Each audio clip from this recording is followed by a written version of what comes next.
friends, my name is Koolio and welcome back to the channel. Today guys, I'm going to be going over my Thorn build for Freya in Langrisser M. Now I've been talking about this build and letting you guys know that I was going to be coming out with this guide video sort of to explain this build that I've been working with for Freya. Now just a little bit of a disclosure before we jump into this is I do want to explain that this may not be the best build for her.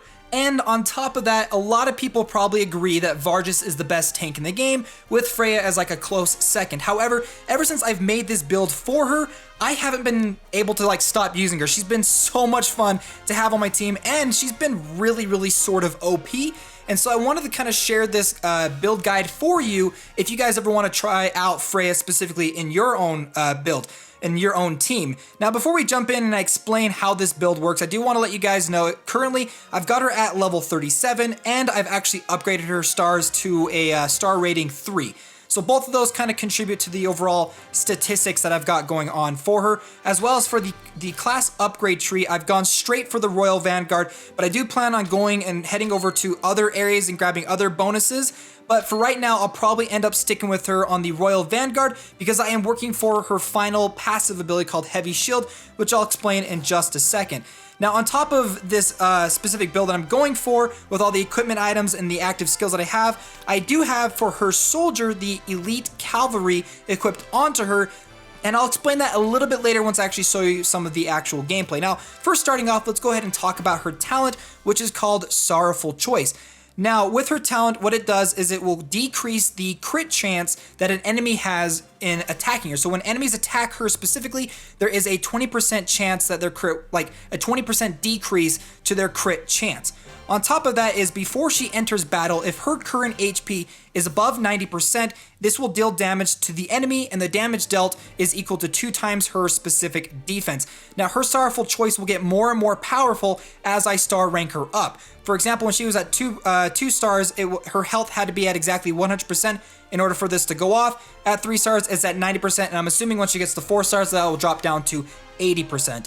Now, for the skills that I've currently got equipped onto her, I've got the Barb ability, which is going to be key to this overall build that I'm going to be explaining, which the passive ability, when attacked with a melee attack and forced into battle, after the battle, if her troops' HP is above 50%, she will activate the Barb ability, which deals fixed damage to one enemy, which that specific damage is 2.5 times the hero's defense. Now, I'm pretty sure this is in regards to her troop, but it could be in regards to the enemy troops, because I have seen, for example, sometimes the ability doesn't go off, and I think it might be because the troop HP on the enemy team is not above 50%, so keep that in mind, because I'm pretty sure it's for the enemy, but that's kind of how I've been working with it right now. On top of that, I've got the Protect passive ability, which just overall gives her a physical damage decrease by 5%. However, I do have the Lance Phalanx ability, which basically gives her the same active ability as the Protect, where she will jump into the battle if an enemy is within 1 square of her,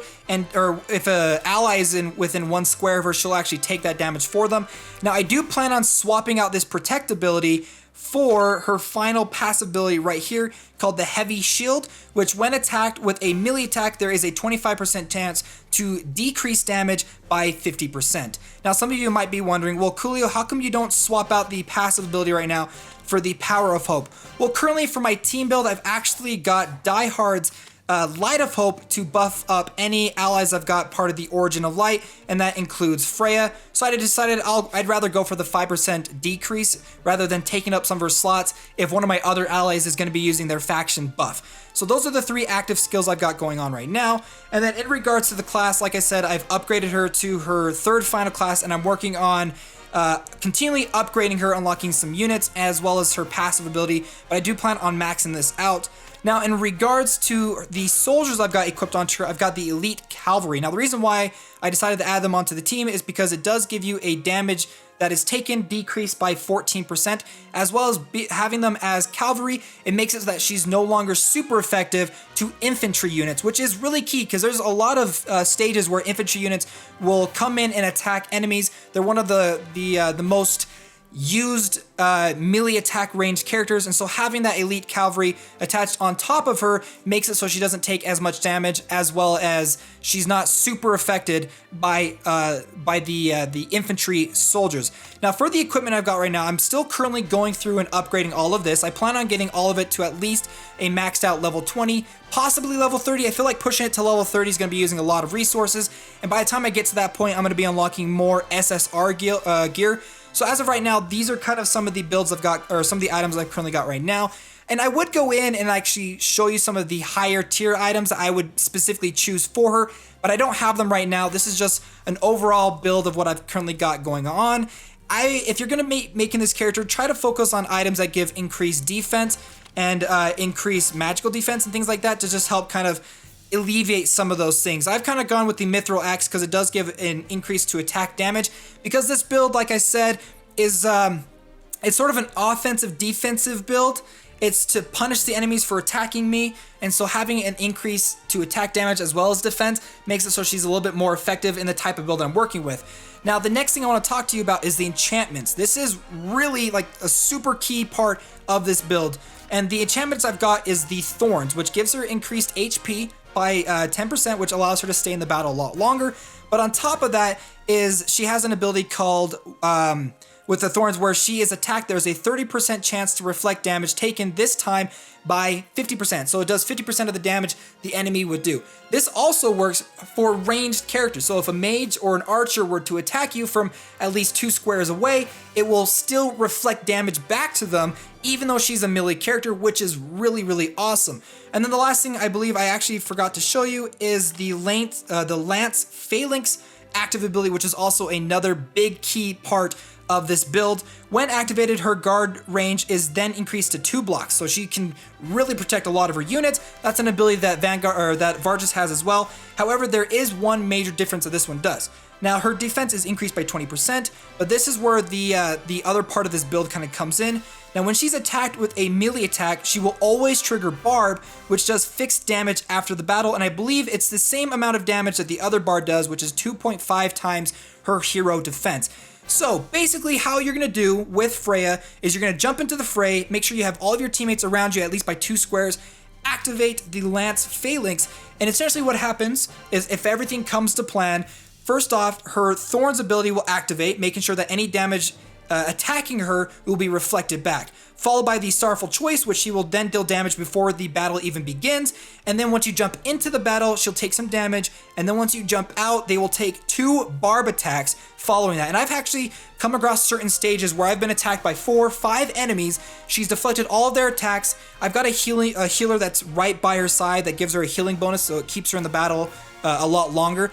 But I've been able to almost kill all the enemies all at once in one turn, or drop them down to barely any life points left, that like a mage can simply come in using like an ability called Blizzard and just wipe everybody else out. So let me go ahead and show you some basic idea of how this works. I'm just going to jump into the Secret Realm and specifically go through the Aniki's gym right here, and let's just go through the level 31. Now, the reason why I want to show you on this one is there is some cavalry that's going to attack, as well as some infantry. Now she's super effective against the cavalry, and then you're going to see that she's neutral against the infantry. So I think this is a really good build to work with. So let's go ahead and I'll show you kind of how this is my current team, how it all kind of surrounds that ability that she's got going on. So I'm going to go ahead and push her up to the top, throw him. Let's see, actually, let me just make sure, how far can he go? Yeah, I'm going to move him there, activate the Imperial Might faction ability that he's got going on, and then I'll have him move up there. I should have activated, I forgot, but I should have activated his ability. I'm going to move her up there, and then I'm going to activate the Lance Phalanx ability, and then I'm going to have my healer just behind, and you'll see that she activates a passive ability called Healing Light. Now, if you just go ahead and watch, you can see the Sorrowful Choice is activated. She does damage, and then she's going to reflect it back with Barb. Boom, and she's dead. That person's dead. Same thing happens.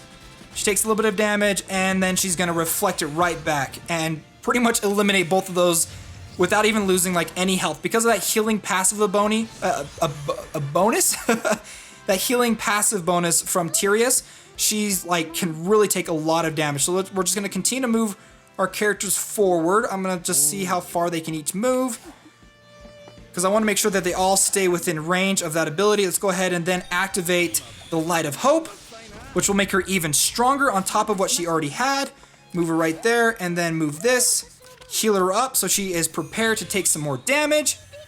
And then hopefully these infantry soldiers are going to be able to come down and attack. So there you go. She guards it again, reflects the damage back, does serious damage, heals up, and then she's going to barb him twice. And he's gone. So you can see how that is a really, really effective ability. So I'm just going to continue to move up this way. I really don't even care about the infantry on the right side. I'm just going to continue to move my soldiers up slowly one by one and make sure everybody's kind of in the same spot so that if they get attacked, the infantry, that she's going to protect them, which is, I'm telling you right now, if you got weaker enemies on the enemy team and she just jumps in and guards them, the Sorrowful Choice activates. I haven't even done Thorn yet, and Thorn will probably kill them in one shot. And so then she heals up, and then she's going to barb them. And she didn't barb them twice. I think the ability is kind of worn off, so we're going to go ahead and activate it one more time. And then we're just going to slowly move my team up. Because like I said, I don't even really care about attacking. I just want to demonstrate how effective she potentially can be. Which I should have moved her up. I totally did not do that. The infantry, yeah. Dang it, I forgot to move her up. Oh well. We're going to do fine anyway, so. And he's going to get attacked. That's alright. It's fine. It's fine. Let's go ahead and move Freya up before I mess up one more time. And then I'm just going to make sure that everybody stays in their same spot. Because I want Freya to specifically use her ability. I literally could finish this guy off in like one hit, but I want to show you Freya's ability again, so. He's going to activate the training ability. And there we go. There's Thorns. Now, pay attention. When he attacks, the damage that she reflects back on the damage that she did back to him, part of that damage came from the Thorns ability, and then she does the double barb. So that shows you basically how the overall build will work if it all comes together. So not only will she does her Sorrowful Choice thing back, does some damage, and then when they hit in the damage attacking animation, some of the damage that she reflects back to them, if Thorn is activated, will do some more damage back to the enemy, and then after the battle ends, she will barb them twice. So if you got everything working just right, you're going to see that she's going to be doing a significant amount of damage to the enemy. So let's go ahead and actually just finish this guy off.